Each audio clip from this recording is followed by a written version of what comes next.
When I ran for public office, I knew it was possible to stand behind a microphone like this because of all the strong women that came before me. And I saw their work ethic, and I saw the struggles that they overcame.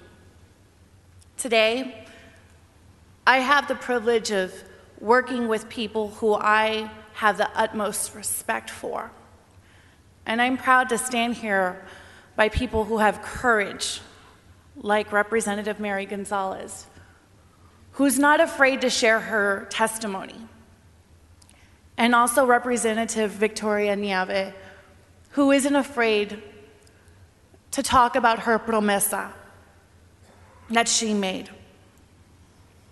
But SB 4 is wrong. And I wouldn't do justice to the people that I represent back home if I don't fight for them.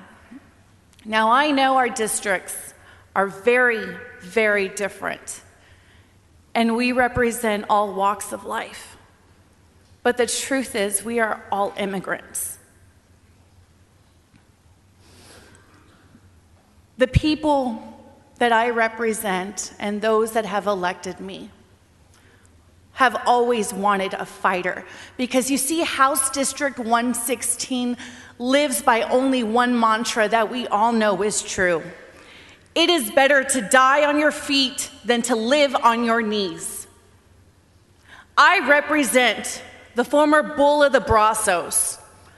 I represent former Senator Leticia Van de Putte. I represent former Secretary Julian Castro.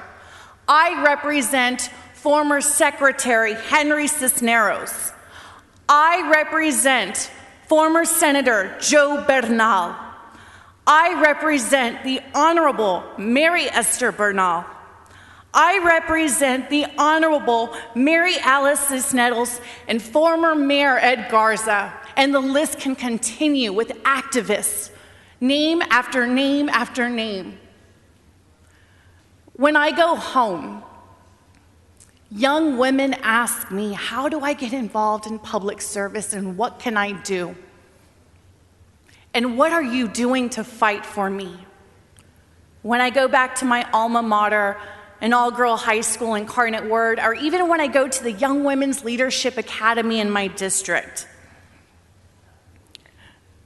the only advice I can give to them, especially when they are worried about their families, is resist. This vote will not break our communities. It will strengthen them.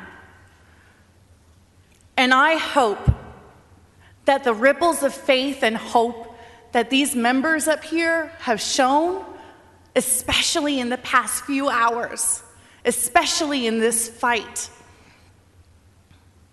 that there are young leaders that will persevere and that will rise up. And that today is not the beginning of the end. It's the beginning of a new fight.